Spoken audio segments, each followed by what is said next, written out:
Avery decided to ruin her life at 8 o'clock on a Tuesday evening, surrounded by the muted clinking of crystal and the scent of money so old it had turned to dust.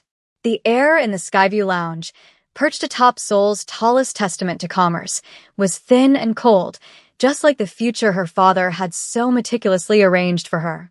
Below, the city sprawled out like a web of captured starlight, each pinprick of light a life being lived with a freedom she could only imagine. Her own life was a gilded cage, and the lock was about to be turned for good. She smoothed the fine wool of her beige dress, a placid color for a sacrificial lamb, and pulled her dark coat tighter around her shoulders, a flimsy armor against the inevitable. Her father, Ambassador Davies, was across the room, his laughter a booming instrument of diplomacy as he glad-handed the man whose son she was to be engaged to within the hour. It was a merger, not a marriage. Her 20 years of existence were to be collateral for a transatlantic shipping deal. She felt a cold, sharp clarity pierce through the fog of her despair. She would not be a contract. She would not be a clause.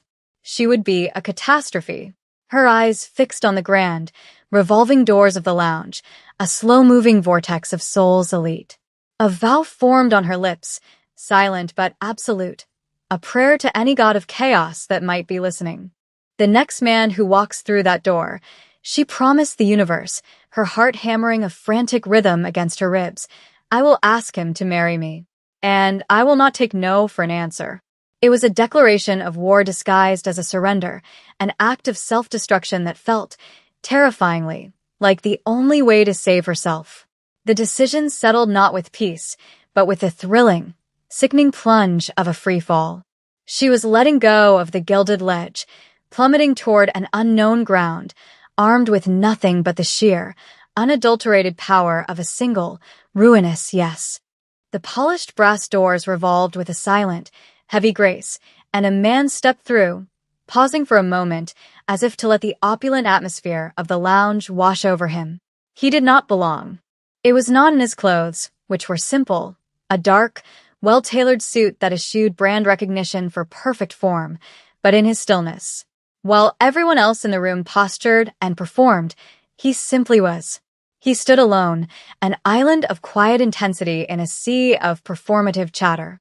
His presence was a void that drew all the noise and light into it, leaving a trail of hushed whispers. His hair was black as polished ink, his features sharp, carved from some harder, more resilient material than the soft men who populated this world. But it was his eyes that held Avery captive. They were dark and deep, and as they swept the room, they seemed to absorb everything without reflecting anything back. They were the eyes of a man who had seen too much and felt too little, or perhaps felt everything so deeply he had to build a fortress around his soul. Avery's breath caught. He was not handsome in the way her father's world defined it. There was no easy charm, no practiced smile. There was only a profound, almost dangerous gravity. This was not a man who would be a simple inconvenience to her father. He would be an impossibility, a variable for which there was no calculation. He was the embodiment of the chaos she had prayed for. He moved toward the bar, his walk fluid and silent, and took a seat at the far end, away from the clusters of networking executives. He ordered a drink with a low murmur to the bartender and then turned his gaze to the city lights beyond the glass, his profile a stark, lonely silhouette against the glittering expanse of Seoul. Avery felt the pull of her vow, a physical thing yanking her from her seat. This was it. The moment her carefully constructed life would shatter. Her father was still laughing, oblivious to the tectonic shift occurring in his daughter's heart. She rose, her legs unsteady, the beige dress suddenly feeling like a costume for a role she refused to play. She was no longer Ambassador Davies' daughter. She was just a girl walking toward a stranger, about to ask him to set her world on fire. Avery approached the bar, the sound of her own heartbeat a deafening drum in her ears. She stopped beside his stool, her shadow falling over the polished mahogany. He didn't look at her immediately, his attention still fixed on the sprawling city below, as if counting the lights. She waited, gathering the frayed ends of her courage. When he finally turned his head, his dark eyes met hers with an unnerving lack of surprise, as if he had been expecting her. There was no warmth in his gaze, only a calm, analytical curiosity. He looked her over once, the expensive dress, the panicked flicker in her eyes, the desperate set of her jaw, and seemed to file the information away. "Can I help you?" His voice was low and steady, a gravelly timbre that held no trace of an accent she could place, just a clean, precise articulation of the English words. Her own voice, when it came, was a reedy whisper she barely recognized. "Yes," she managed, her throat tight. "I have a proposition for you." A flicker of something, amusement, perhaps, or profound weariness, crossed his face before it was gone. "I'm not for sale." The dismissal was quiet but absolute. "No," Avery said, forcing herself to stand taller, to meet his impenetrable gaze. "I'm not buying. I'm offering. I need you to marry me." The words hung in the air between them, absurd and electric. The bartender, polishing a glass nearby, froze for a fraction of a second. The man just watched her, his expression unchanged. He took a slow sip of his whiskey, the ice clinking softly against the crystal. The silence stretched, becoming its own form of pressure. He was waiting for her to break, to laugh it off as a joke. She did not. "Why?" he asked finally, the single word a demand for the entire truth. "Because in 30 minutes, she said, her voice gaining a sliver of strength, "my father is going to announce my engagement to a man I have never met, for a business deal I want no part of. Because my entire life has been a transaction, and I want, for once, to make a choice that is entirely my own, even if it's the wrong 1 inch." He considered this, his gaze never leaving her face. He was reading her, she realized, not just her words but the terror and defiance warring within her. "And what do you know about me?" he asked. "Nothing," she admitted. "That's the point. You're a stranger. You have no connection to my world. You are my escape. You assume I want to be an escape," he countered, his voice flat. "Everyone wants something," she replied, a desperate gamble. "What do you want?" He was silent for a long moment, his eyes drifting back to the city lights. When he looked at her again, the fortress around his eyes seemed to have a crack in it, a brief glimpse of a shared exhaustion. "Freedom," he said, the word so quiet she almost didn't hear it. "From what?" she dared to ask. He gave a small, humorless smile that didn't reach his eyes. "The same thing you want freedom from." A world of transactions, he held her gaze. "You do this, you ruin your father's plans. What do I get?" "My silence. My discretion. A wife on paper who will ask for nothing. When you want an annulment, a divorce, you will have it without a fight," she promised. He nodded slowly, a decision settling behind his eyes. All right, the single word was so anticlimactic it stole her breath. He stood up, placing a few crisp bills on the counter. "We should go now, before your father makes his announcement." The city clerk's office was a universe away from the Skyview Lounge. Here, the air was thick with the smell of old paper and stale coffee, and the lighting was a merciless, buzzing fluorescent that bleached all the color from the world. It was a place of sterile beginnings and endings, devoid of all ceremony.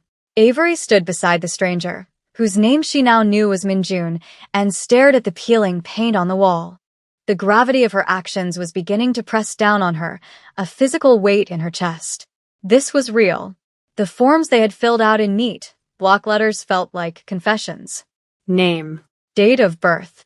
Place of residence. His was an address in an older, unfamiliar district of Seoul. Hers was the American Embassy compound, a detail that had made the clerk raise a skeptical eyebrow. Now, they stood before a tired-looking official who droned on in Korean, the words washing over Avery in a meaningless tide. Minjun responded in quiet, respectful tones, his voice a low counterpoint to the official's monotone. He nudged a document toward her, pointing to a line. "Sign here," he instructed softly. Her hand trembled as she took the pen. The signature was barely legible, a frantic scrawl of ink that looked nothing like her own. It was the signature of a different person, a reckless girl she had just become. The official stamped the paper with a loud, definitive thud that echoed in the silent room. It was done. They were married. There were no flowers, no music, no loving vows. There was only the stark, legal finality of a government stamp. Minjun produced a small, plain box from his pocket.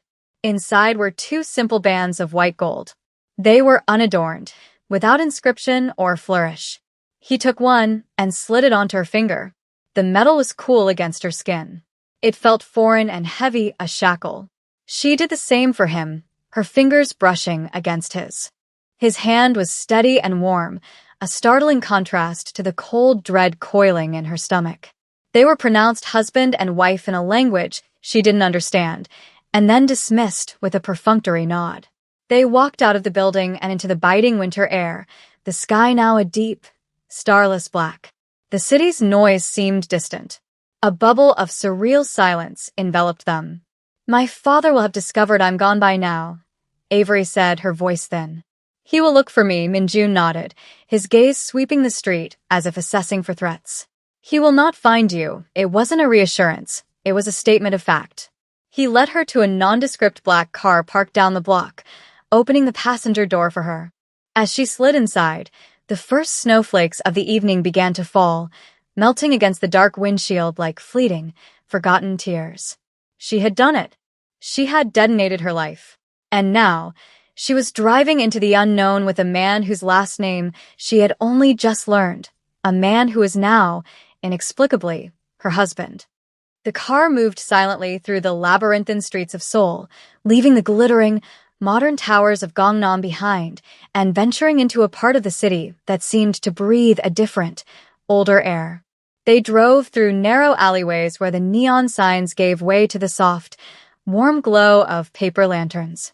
The snow was falling more heavily now, muffling the sounds of the city and cloaking the world in a blanket of quiet white. Avery had expected a sterile high-rise apartment, a bachelor pad of chrome and glass. Instead, the car stopped before a high, unassuming stone wall, broken only by a heavy, dark wooden gate. Minjun killed the engine, and the silence that descended was profound.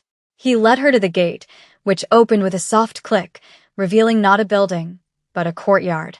It was a hanok, a traditional Korean house, its elegant, curved tile roof dusted with a fine layer of fresh snow. A single stone path wound through a meticulously kept garden, now dormant for the winter, toward the main house.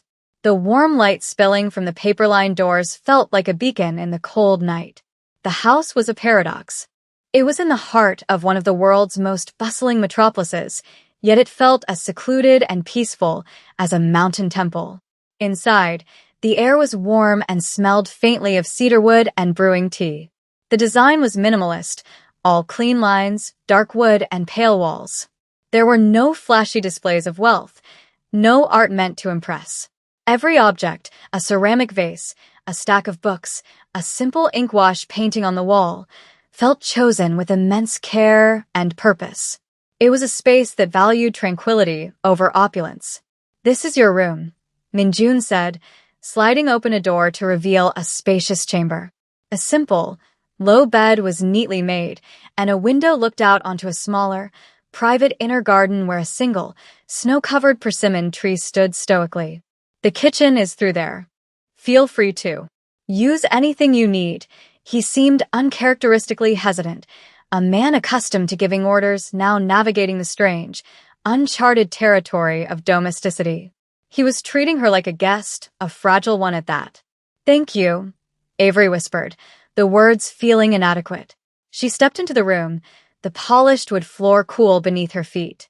He lingered in the doorway for a moment. "My room is at the other end of the hall," he said, the statement a quiet establishment of boundaries. "If you need anything, he trailed off. "Good night, Avery." He slid the door shut, leaving her alone in the silent, beautiful house. She sank onto the edge of the bed, the simple gold band on her finger catching the soft light. This was her new home. This tranquil sanctuary was the domain of the man she had picked at random, a man whose quiet intensity hinted at a life far more complex than she could imagine.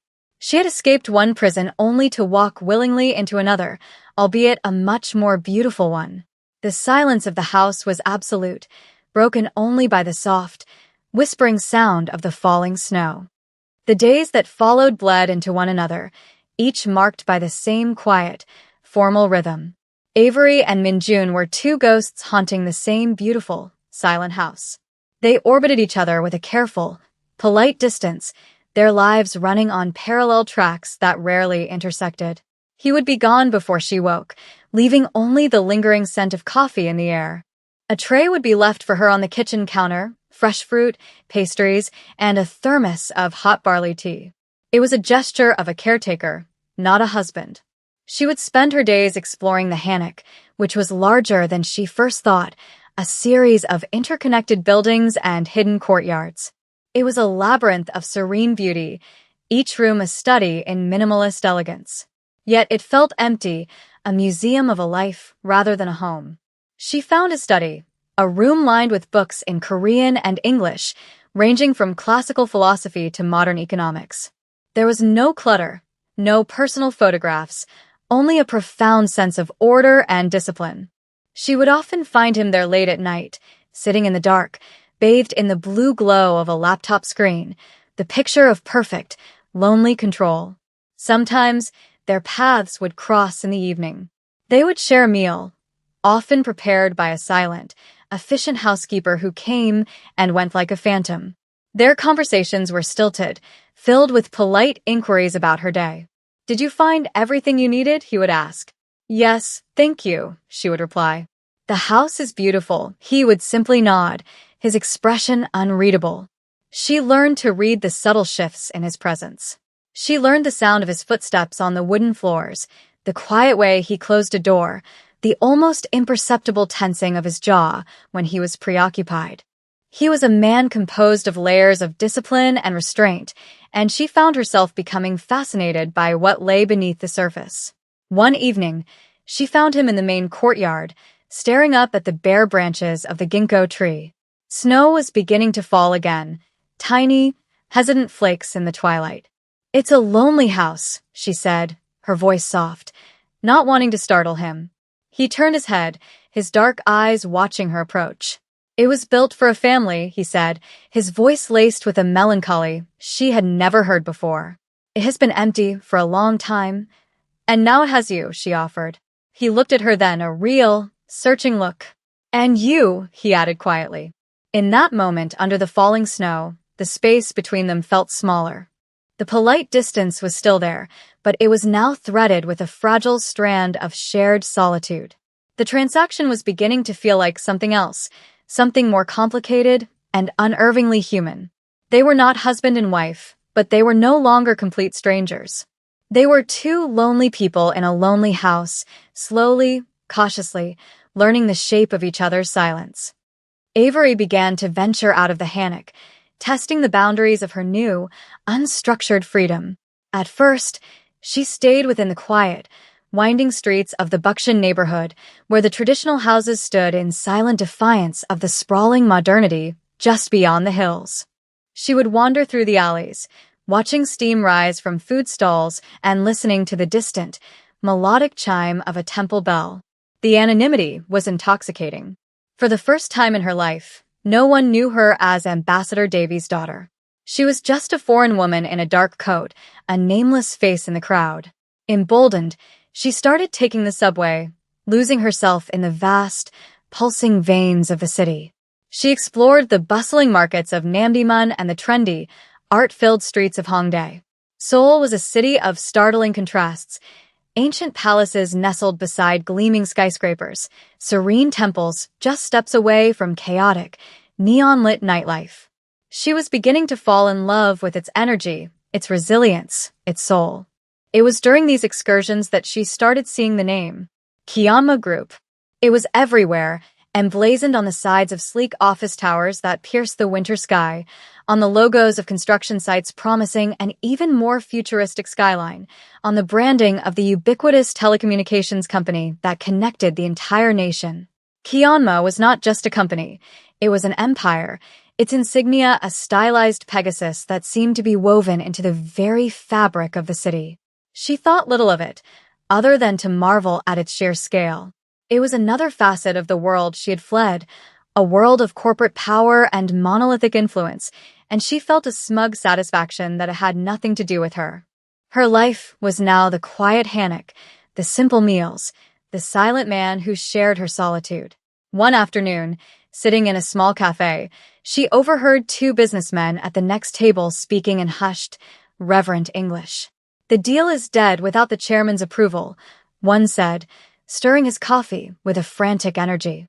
"And no one gets to the chairman. They say he hasn't been seen in public for weeks," the other added. "The old guard is running things, but everyone knows the real power is with him. The ghost of Kianma inherited the whole damn thing, the clean and the dirty." Avery listened with mild interest, the conversation a familiar echo of her father's world. She paid for her tea and stepped back out into the cold, pulling her coat tight. As she walked toward the subway station, she passed a massive, state-of-the-art digital billboard. The Kianma Group logo flashed across it, followed by a montage of their achievements: gleaming buildings, advanced technology, smiling families. It represented a world of power so immense it was abstract, a force of nature like the wind or the tide. She felt a profound sense of relief that she was so far removed from it, happily ignorant in her quiet, snow-dusted corner of the city, married to a simple, solitary man named Minjun. The inevitable storm broke on a frigid Thursday morning. Avery was arranging a few winter blossoms in a vase when the house's intercom chimed, a harsh, unfamiliar sound in the tranquil space. A moment later, Minjun appeared from his study, his face a mask of cold composure. "Your father is here," he said, the words clipped and devoid of emotion. Avery's blood ran cold. She had known this day would come, but she was not prepared. She followed Minjun to the main entrance, her hands trembling. Ambassador Davies stood in the courtyard, his large frame and expensive overcoat an aggressive intrusion into the serenity of the Hannock. He was flanked by two severe-looking men who were clearly his security detail. His face was a thundercloud of fury. "Avery," he boomed, his voice echoing off the stone walls. "This foolishness ends now. You will come home. This is my home," she said, her voice surprisingly steady. She felt Minjun's presence beside her, a silent, solid wall. Her father's gaze shifted to Minjun, his eyes filled with contemptuous dismissal. "And you," he sneered. "I don't know what gutter you crawled out of or how much she paid you for this little stunt, but it's over. My lawyers will have this sham of a marriage annulled by noon." Minjun remained perfectly still, his hands clasped loosely behind his back. He met the ambassador's glare with an unnerving calm. "There will be no annulment," he said, his voice quiet but carrying an authority that made the air crackle. "She is my wife," the ambassador laughed, a harsh, barking sound. "Your wife? Do you have any idea who I am? I can crush a man like you without a second thought. I can have you deported, arrested, buried in so much legal trouble you'll never see the light of day." Minjun took a step forward. He didn't raise his voice. He didn't need to. "Ambassador Davies," he began, his tone deceptively mild. "Your company, Davies International, has spent the last 6 months desperately trying to secure a partnership for the Incheon Port Expansion Project. A project, I believe, that is critical for your third-quarter projections." Her father's blustering faltered. "What do you know about that?" "I know that the final decision rests with the primary stakeholder," Minjun continued, his voice dropping to a near whisper. "A conglomerate that owns the port, the construction firms, and the shipping logistics company you so desperately wish to partner with." He paused, letting the silence hang heavy in the cold air. "A company called the Kianma Group." Avery's heart stopped. The name, the logo, the ghost chairman. It all slammed into her with the force of a physical blow. The ambassador's face had gone pale, a mask of dawning, horrified comprehension. "My name," Minjun said, his dark eyes like chips of ice, "is Kang Minjun. And the final decision for your port expansion rests with me. So I ask you, Ambassador, will you be having tea? Or will you be leaving my home?" Her father stared, speechless, not at a small-time gangster, but at the silent, invisible king who owned the very ground he was standing on. After her father and his men retreated, their arrogant bluster replaced by a stunned, humiliating silence, the courtyard fell quiet again. The only sound was the wind whispering through the bare branches of the ginkgo tree. Avery felt as though the world had tilted on its axis. The man standing beside her was the same man who left tea for her in the mornings, the same man who sat in quiet solitude in his study. But he was also someone else entirely, a figure of unimaginable power. She turned to face him, her mind reeling with betrayal and confusion. "You lied to me," she said, her voice shaking with a mixture of anger and hurt. "You let me believe you were." "Nobody, I never lied," Minjun countered, his own voice strained, the mask of composure finally cracking. "You never asked. You said you wanted a stranger."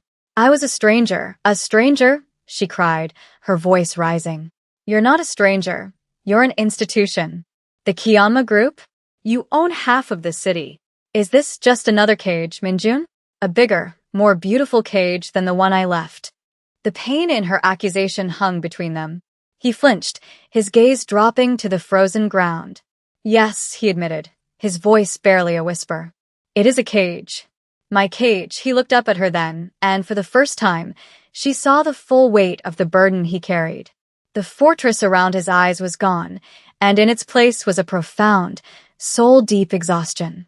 "My father built an empire, part of it legitimate, part of it not. When he died, it became mine. The business, the name, the obligations, the enemies. I was 22 years old. I was told who to meet, who to trust, who I would have to marry to secure an alliance or neutralize a threat. My life was a series of transactions. Just like yours, he took a hesitant step closer. That night, in that bar, I was supposed to be meeting the daughter of a rival family. The final step in a merger that would have felt more like a prison sentence. And then I saw you. You looked at me, and I saw the same desperation I felt every single morning when I woke up. The same desire to set the whole world on fire just to feel free for a single moment. His confession settled over her, extinguishing her anger and leaving a raw, aching vulnerability in its place. He wasn't her captor. He was her reflection. Two prisoners who had, by a stroke of cosmic irony, found the key to each other's cells. He slowly reached out, his hand gently cupping her cheek. His touch was hesitant, as if he were afraid she might break. "Marrying you, Avery," he murmured, his thumbs stroking her skin, "was the first choice I ever made that was entirely my own." The space between them disappeared. He leaned in and pressed his lips to hers. It wasn't a kiss of passion, but of recognition. It was tender and heartbreakingly soft, a silent acknowledgement of their shared scars, a promise made in the quiet courtyard that they would no longer be alone in their gilded cages. The revelation did not solve everything, but it changed the foundation of their world. The polite silence that had once filled the hammock was replaced by a tentative, fragile honesty. They started talking, truly talking, in the late hours of the night when the city outside was asleep and the house felt like their own private universe. Avery told him about her suffocating childhood, the constant pressure to be the perfect diplomat's daughter, a polished asset to be admired and, eventually, traded. Minjun spoke of his own gilded prison, of inheriting a legacy steeped in both brilliance and darkness, of the crushing loneliness that came with being at the apex of power, where every relationship was suspect and every motive was questioned. They discovered they were fluent in the same language of solitude. The house itself began to feel different. It was no longer a beautiful museum but a home, its warmth emanating not just from the heated floors but from the slow, steady blossoming of their connection. Avery found herself seeking out his company, no longer content to orbit him from a distance. She would bring him tea in his study, and he would stop his work, his eyes softening when she entered the room. He started coming home earlier, the lure of their shared quiet stronger than the demands of his empire. One snowy evening, he led her to a part of the house she had never seen, a small room that housed a state-of-the-art telescope. He opened the roof's observatory slit to the clear, cold winter sky. "My father taught me the constellations here," he said, his voice laced with a complex mix of grief and affection. "He said that up there are no borders, no corporations, no enemies. Just order and light." He guided her to the eyepiece, his hand resting gently on the small of her back, a gesture that was both protective and proprietary. He pointed out Orion and the Pleiades, his voice a low murmur against her ear. The city, his city, felt a million miles away. Later that night, sitting by the low fire in the main room, he took her hand, his fingers lacing through hers. The simple gold band on her finger no longer felt like a shackle, but a link, a tangible symbol of the unlikely bond they had forged. "I didn't intend for you to be trapped in my world," he said, his gaze fixed on the dancing flames. "I only wanted to be free in yours, even for a little while." Avery squeezed his hand. "We were never in different worlds, Minjun," she whispered. "We were just in different cells of the same prison." He turned to look at her, the firelight casting flickering shadows across his face, and the love she saw in his eyes was as vast and as real as the constellations above them. It was a love born not in a fairy tale, but in an act of mutual rebellion, a quiet, desperate alliance that had somehow become their salvation. They had found their freedom not by escaping, but by choosing to be imprisoned together. And in the heart of Seoul, in the silent, snow-covered hammock, their shared cage had finally, miraculously, become a sanctuary.